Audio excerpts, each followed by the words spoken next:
Hey, what's going on, everybody? I have a new video for you. It's changing your transmission fluid on the 722.9 transmission. That is for the 2003, 2004, 2005, 2006 Mercedes Benz S-Class.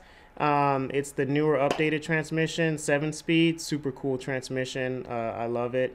And so here's the thing. It doesn't require a dipstick, so it's kind of cool in that regard. There's a lot of new changes. You might like changing the fluid better on the 722.9 versus the 722.6. So let me know what you guys think in the comments below. But we're going to get started on that. So I'm going to walk you guys through this DIY, this tutorial on how to change your transmission fluid. I'm going to kind of be the commentator on my own video. It's just kind of interesting, but I think it'll help out a lot. So let's get started. All right, moving right along, we're going to go into tools needed. We have an E12 and we have an E10 socket. As you can see, there's the E10. It was stamped a little bit better than E12. Now moving right along, we're going to have our 8mm socket. That's for removing the under tray. And then after that, we're going to have our 6mm hex socket. That's for removing the transmission bolt. And then from there, we're going to have a specialty tool. It's a 10mm punch. And the thing with this is you're going to use that to remove a oil leveler that's inside the pan. So I'll talk more about that later in the video. But it's a 10mm punch. I'll put a description and a link below on where you can get that. Or I'll put a link in the description below on where you can get that. So let's see here. Moving right along, we're going to have our extension, 3/8 inch. That's for those hard to reach places. Along with our 1/4 inch extension for more hard to reach places. And then we're going to go right into our 1/4 inch drive ratchet. And then we're going to have a 3/8 inch torque wrench. Something that can go up to at least 30 Newton meters. That starts pretty low. And then from there, we're going to have our 3/8 inch ratchet. And now we're going to have a specialty tool. Again, one more specialty tool for this transmission change. And that is the pump. And the pump is, I think, one of the coolest and most handiest tools for this job. And you don't want to skimp out on this. So I'll talk more about the pump later. But yeah, it's super cool, and you only want to use transmission fluid for the 722.9.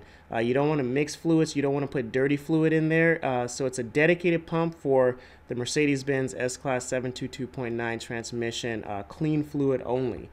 So that's something to note. And it holds the 5 liters, I believe, 5 quarts, 5 liters.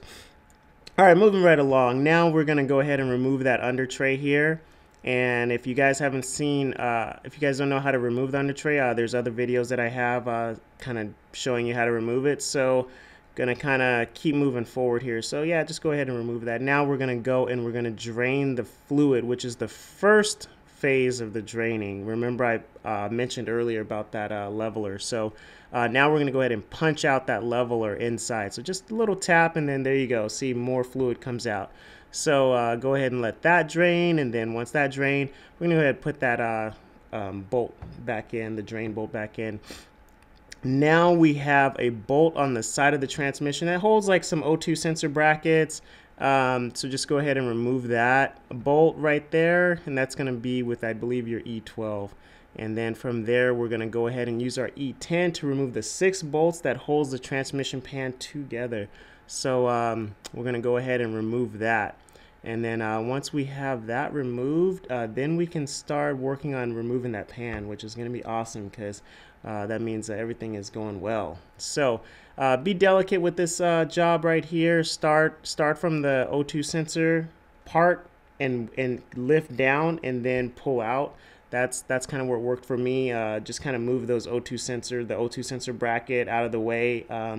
And just kind of like easily, just work the pan out. It might be a little frozen because of that gasket seal. It's just been on there from the heat, the heat and everything like that. So, just kind of take your time. It'll work its way out. And then from there, remember, you're still gonna have a little bit of fluid, so be careful. You don't want to spill too much fluid. See, there's some more fluid right there. So just kind of let that drain out. Be careful not to let it splash too much. And then we can keep moving forward here. So now once you have it kind of out, you're gonna pull the pan out and down, and then see it comes out just like that. So it's really cool, really cool. And then from there, we're gonna go ahead and just take that pan out, just like that. Now from here, watching this video here, my computer's a little old, so the video is kind of slowing down, so hopefully it's not too out of sync. So we're going to have our transmission parts, which is our gasket right here, and then we're going to have our filter, and then we're going to have our oil leveler once again, and then we're going to have our transmission bolts. Now these bolts are torque to yield, so just remember that with these torque to yield bolts, you want to only use them once. So it's going to be, you're going to torque them down, then you're going to turn them 180 degrees, and that's it. So if you need to go back in the transmission pan after that, you're going to have to use new bolts. Just remember that. And then, so going back to that oil leveler at the bottom right, that's what is going to kind of tell you when to stop, or when to kind of, how to, I don't know, but it's going to let you know. It's going to let you know when your oil level is just right. And so there it is again. I like to reuse mine. You might want to use a new one. It's to your discretion, but if it's not broken, then I just go ahead and use it. But sometimes it can break from punching it out, and if it does, then go ahead and just use a new one. Now we're going to go ahead and clean these magnets. We have magnets in the oil pan, and they are what collect all the little metal filings. And it's okay to have little tiny metal filings, but if you have like some really big metal parts and fragments, then you probably have a deeper issue with your transmission, and you want to get that checked out. So we're going to go ahead and clean those magnets, and if you don't have any magnets, be sure to go to Mercedes and buy some magnets. I thought about buying neodymium magnets, but there's an effect that if the magnets are too strong, it might affect electrical components, and I didn't want to risk it. So the Mercedes version is just fine. It does the job. So yeah, they go in the back of the pan where it's angled, and then now we're going to take off the old gasket. Remember, do not reuse that gasket. We want to put on a new one. So we're just going to go ahead and remove that gasket right here and get that sucker out of the way. So let's go ahead and throw that out. And then we're going to start cleaning the pan, and we want to use a really good degreaser to clean that pan and get it as clean as possible, to the point where you can actually use it as a dinner plate. In theory, I wouldn't recommend using it as a dinner plate, but just in theory, you know, to get it that clean. That's the goal. So we want to make sure that we wipe up all that grime and dirt and all that kind of stuff and get it super clean. And then from there, we're going to go ahead and kind of like just spray some degreaser on it. I like to use just you know, Purple Power, Simple Green, anything like that. Any degreaser is fine, really. But just something strong enough that really cuts that transmission grease. So as you can see here, just kind of spray it on there, get it soaked nice and good, and then let it sit for a little bit. You want to let that degreaser work and break down that oil so that it can really do its job and pick everything up and get that pan super clean, because the transmission, you want it as clean as possible. So we're going to go ahead and let that sit for a little bit, and then after that, we're just going to go and we're going to wipe it and get the ball rolling on that. So just letting it sit, letting those bubbles work there. Check out those bubbles just bubbling, doing their job, fighting that battle. It's a war between bubbles and oil. Who's gonna win? I'm pretty sure it's gonna be the bubbles. All right, so now we're gonna take a lint-free towel. That's the most important thing, is we want to take something lint-free. I like to use the microfiber towels, and then go ahead and just wipe it down, get everything nice and clean. And if you want, at this point, you can take a water hose and just rinse it once more and really just kind of clean it, you know, get everything out. And then after that, take your lint-free rag or a clean one and then go ahead and wipe it down from there. We don't want water in the transmission, so make sure that it's super dry. once if you decide to use water. All right, now we're going to put our magnets back on. And so let's just go ahead and put those magnets back in the same place we found them. Nice and clean. There we go. So now we have our magnets. Good. And then now we're going to take that leveler and we're going to just snap it back into place. See, that's all it is. It just snaps back in. And so if it's broken, it won't snap in. And that's when you would want to use a new one. So make sure that it's good. It snaps in. It doesn't move. And now we have a nice clean pan for our transmission, which is perfect. So moving right along, now we can put the gasket on. So let's remember to put the gasket on, and then we're good to go. And then we can put this pan back on the transmission. So once again, my video here it's lagging a lot. I don't know why. So it's kind of, trying to keep up with the audio and everything like that, and getting it in sync might be a little off. So forgive me for that. But hopefully once I put this all together, it'll be fine, and it won't be too bad. But just letting you guys know up front. And yeah, I have an old laptop, but it's pretty quiet compared to the computer I use for editing. So now we're going to have our transmission. Now we have our transmission, and we're going to go ahead and take a Scotch-Brite pad, and we're just going to clean the perimeter, like the edge where the gasket meets. We're just, because sometimes rubber builds up, and we want to clean that edge so that we get a good clean seal, so that gasket really does its job, and then we're not, dealing with any leaks and then blaming the gasket when, that could have been prevented. So we're just going to take a little Scotch-Brite pad, scrub all around the perimeter, and then after we do that, then we're going to go ahead and just follow it up with a lint-free towel and just wipe up all that residue. And then from there, we're going to remove the filter after that. We're not going to put the pan on just yet, because we still have that filter to worry about. We got to put on the new filter. So after we clean the perimeter of the transmission, then we're going to remove that filter. So just kind of cleaning here, and now you can see, be careful, because there's still some fluid in the filter, and as you can see, it came out, and I wasn't expecting it, and it got me. So yeah, it's a rookie mistake. I should have known, but yeah, be careful, letting you guys know so you can look more like a pro. Be careful, because there's fluid still in the filter. Now we're going to put the new filter in, and it just pops right in. There's no screwing or lining up any kind of tab. It just pops right in. And now here are the screws, the torque to yield screws that I was talking about earlier, the torque to yield bolts that I was talking about earlier.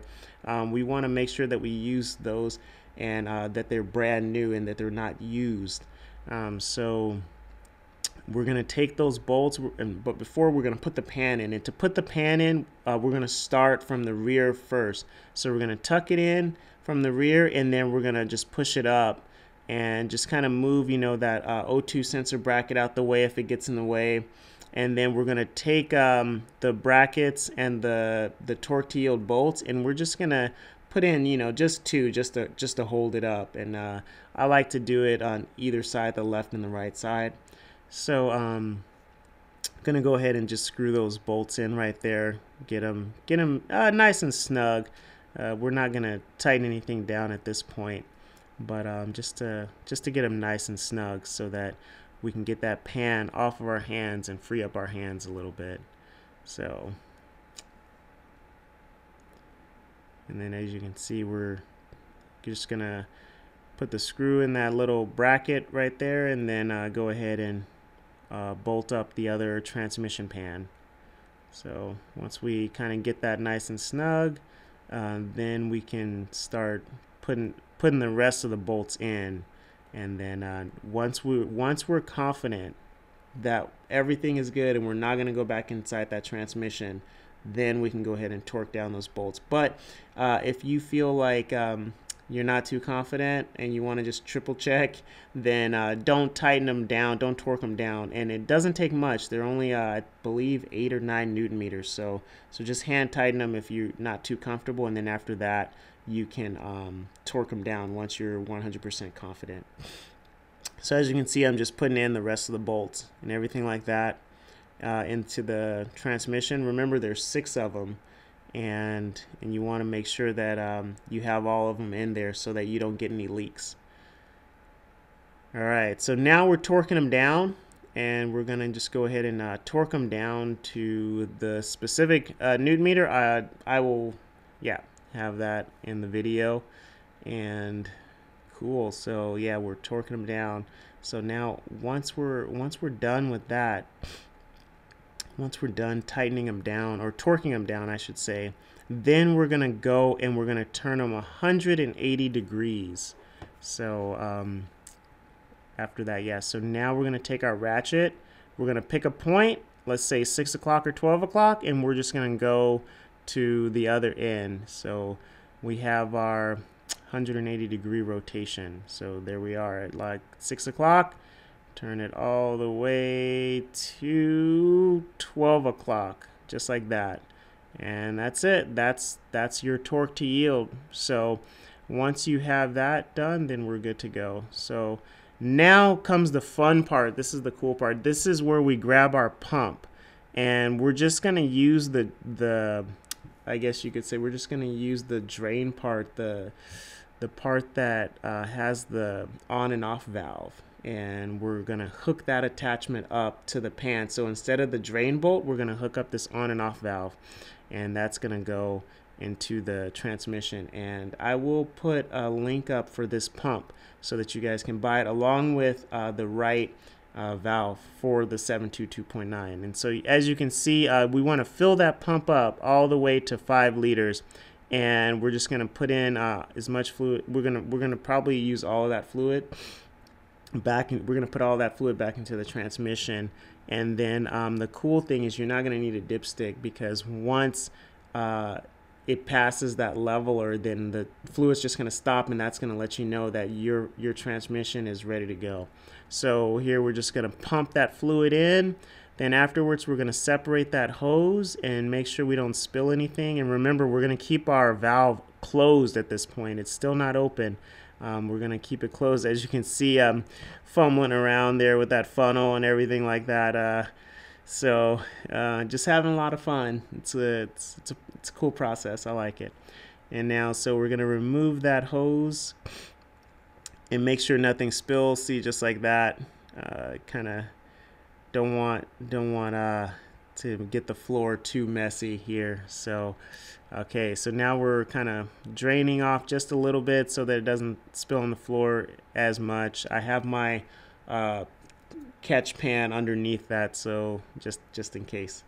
And now we have now that that's ready and it's closed, we're gonna go ahead and turn on the car, and we're gonna run through the gears. And as you can see, I'm wearing a glove. This is some trivia. It's a racing glove. I'll give you a hint, but what brand? So be cool to let me know in the comments. And then we're just gonna go through all the gears, and we can even go through like the sport gears, 1, 2, 3, 4, 5, 6, and 7. And then we'll do that a couple times while the engine's running, and we're gonna bring the engine temperature up to 45 degrees Celsius. Remember, we want to get it up to 45 degrees Celsius, and then once it's at 45 degrees Celsius, we're going to go ahead and open that valve up and let the fluid drain out. And once it stops draining, once it starts trickling, that's when we're going to close that valve. The engine is still running at this point. We haven't turned off the engine. We're going to go ahead and close that valve and then put in our transmission drain bolt. So as you can see, it stopped draining. And then from there, we're just going to go ahead and unscrew it, put that drain bolt in there, and then we're good to go. And then from there, we're going to go ahead and torque it down to what I believe is 22 Newton meters. And then once that's torqued down, then we can, at this point, everything's good to go, and we can go ahead and turn off the car afterwards and put that pan, that under tray back on, and wipe everything down, and we're good to go. And that's going to be it in regards to changing your 722.9 transmission fluid. So I hope this video has been informative, and I look forward to talking to you guys in the comments. As far as which is better, let me know. Let me know, what do you think is better, the 722.9 or the 722.6 in regards to changing the fluid. With the 722.6, you have the special tool is the transmission dipstick, and you got to let the operating temperature get up to 80 degrees Celsius and all that stuff.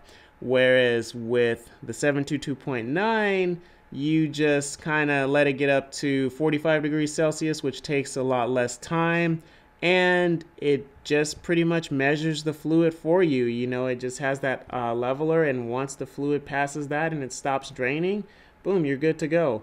So let me know what you guys think. Be good to hear from you guys in the comments and everything, and remember to turn on that bell for future videos so that you get a notification for all the future videos that I post. And also remember to hit that like button, hit that subscribe button, and I'll see you guys next time.